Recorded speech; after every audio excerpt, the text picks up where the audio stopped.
और बिहार के सीतामढ़ी में हत्या की योजना बनाते 4 आरोपी गिरफ्तार किए गए हैं। आरोपियों से अवैध हथियार बरामद किया गया है। यूपी के बदायूं में नकली नोटों के साथ 3 आरोपी गिरफ्तार किए गए हैं। 64,000 के नकली नोट और मोबाइल बरामद हुए हैं। उत्तर प्रदेश के मेरठ में युवती की हत्या का खुलासा। अपहरण के बाद युवती की हत्या के बाद चेहरे पर एसिड डाला। उत्तर प्रदेश के बहराइच में 2 दिन पहले हुई हत्या का पुलिस ने खुलासा कर दिया है। 2 दिन पहले बगीचे में मिला था युवक का शव।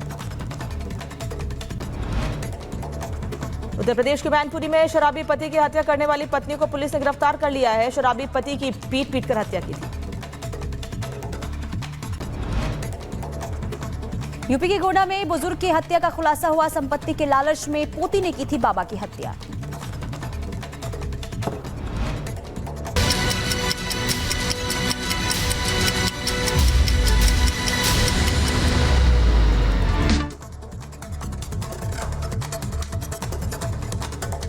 पांच मिनट में 25 बड़ी खबरें आपने देखी और अब बात करेंगे हम कनाडा की। ट्रूडो के दुलारे खालिस्तानी देखिए, लगातार आपको बता रहे हैं कि भारत की सीमा से हजारों मील दूर बिल के अंदर घुसे खालिस्तानी चूहे एक बार फिर से बाहर नजर आ रहे हैं।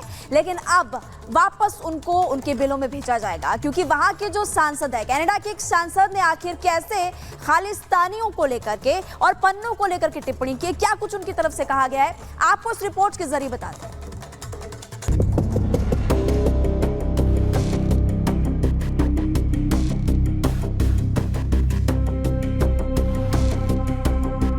कनाडा के सांसद ने खालिस्तानियों को दिखाया आईना।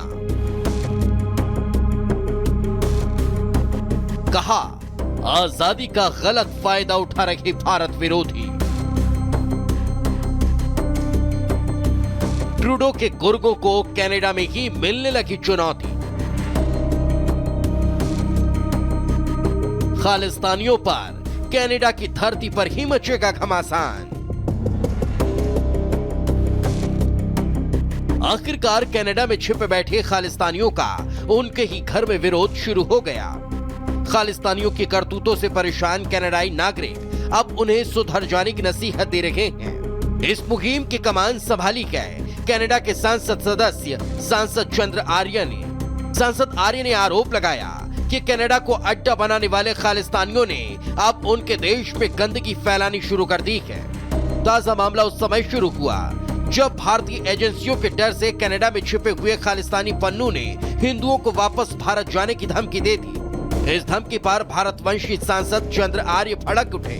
प्रकाश आर्य ने अपने जवाब में खालिस्तानियों को कनाडा में उनकी हैसियत बताई। आर्य ने सोशल मीडिया पर लिखा कि हिंदुओं ने कनाडा के सामाजिक आर्थिक विकास में बहुत सकारात्मक और उत्पादक योगदान दिया है। हिंदुओं ने अपने इतिहास के साथ कनाडा के बहुसांस्कृतिक ताने बाने को समृद्ध किया है। हम हिंदू दुनिया के सभी हिस्सों से कनाडा में आए हैं और कनाडा हमारी भूमि है। अब खालिस्तानी चरमपंथियों द्वारा हमारे देश को प्रदूषित किया जा रहा है। खालिस्तानी हमारे कनाडाई संविधान से मिली स्वतंत्रता की गारंटी का दुरुपयोग कर रहे हैं।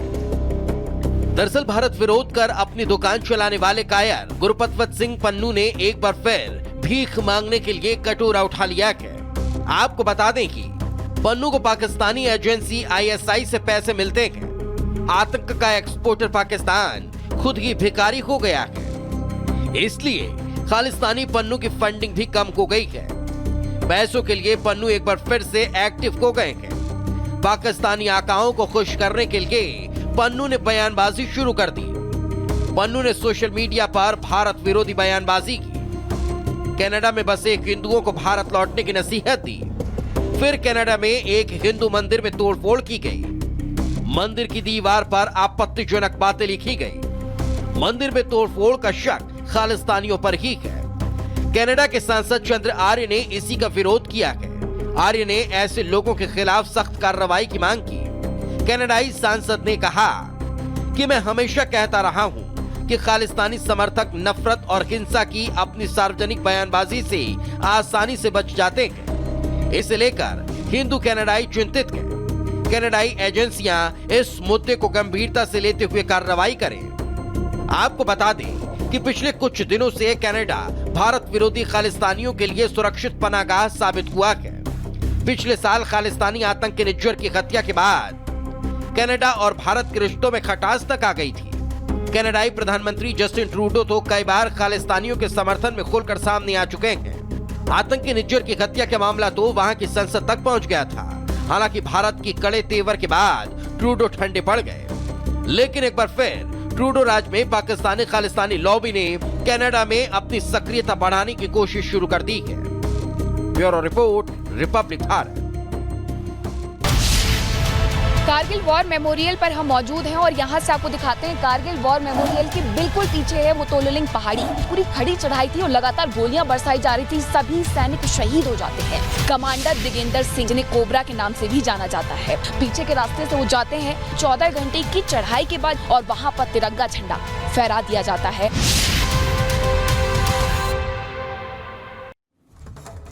द्रास की वो लिमोचीन चोटी जहां से साल 1999 में युद्ध शुरू हुआ, ये वही चोटी है जहां बत्रा टॉप और टाइगर हिल समेत कई चोटियां नजर आती हैं।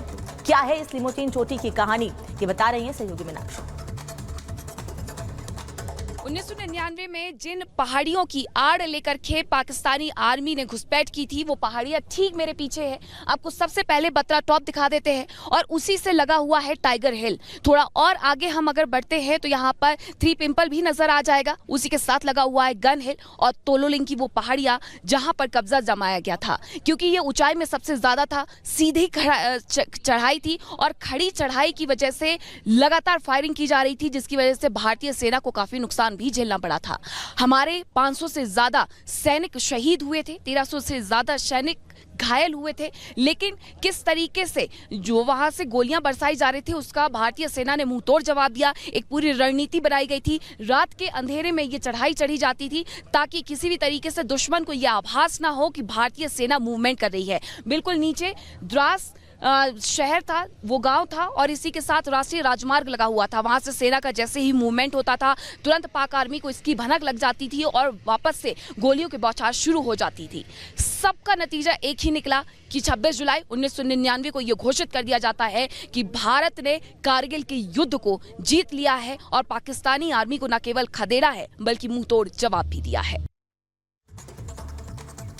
तो कारगिल विजय दिवस के 25 साल पूरे हो चुके हैं। आपको बता दें कि हिंदुस्तान रजत जयंती मना रहा है, लेकिन आज भी शहीद उदयमान की जो मां है, जब भी उन्हें याद करती हैं उनकी आंखें नम हो जाती हैं। आपको बता दें कि मेरे सहयोगी गुरसिमरन ने शहीद की मां से बातचीत की। उन्होंने क्या कुछ कहा है वो आपको सुनाएंगे।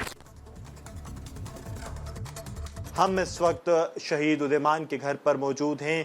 ये उदयमान का वो कमरा है जहां उदयमान रहा करते थे बचपन में अपने परिवारजनों के साथ। जब फौज में गए, वापस जब छुट्टी पर आते थे तो यही उनका ठिकाना हुआ करता था। परिवार के साथ यहाँ रहते थे।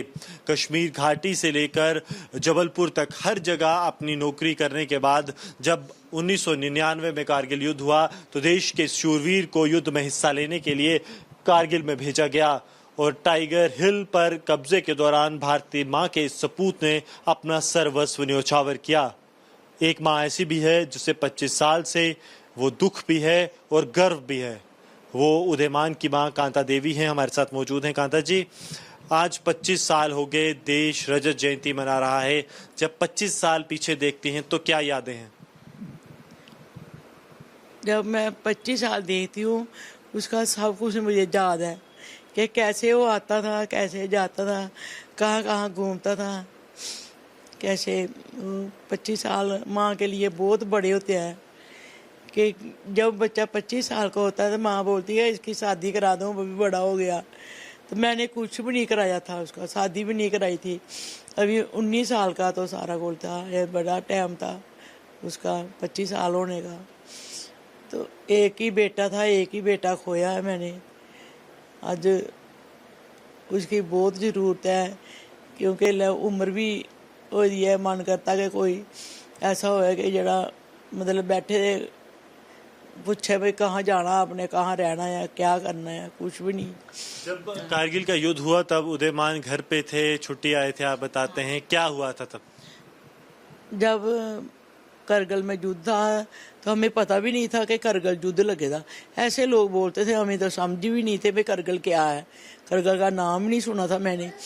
तो छुट्टी आया था तो सभी को बताएं कि करगिल में युद्ध लगा है। तो 13 अप्रैल की छुट्टी आया, 14 की बैसाखी आए दिन उसके दादू ने बड़ी खुशी मनाई, एक यहाँ लंगर लगाया, सभी महल्लों वालों को खाने के लिए बोल दिया कि खाना खाना आज हमारे घर में, क्योंकि मेरा उदयमान घर आया है, छुट्टी आया है। पूरी छुट्टी बड़े आराम से काटी उसने।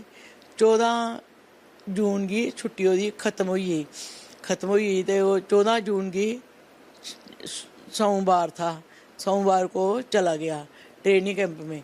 उसके पापा गए, उसको छोड़कर आ गए।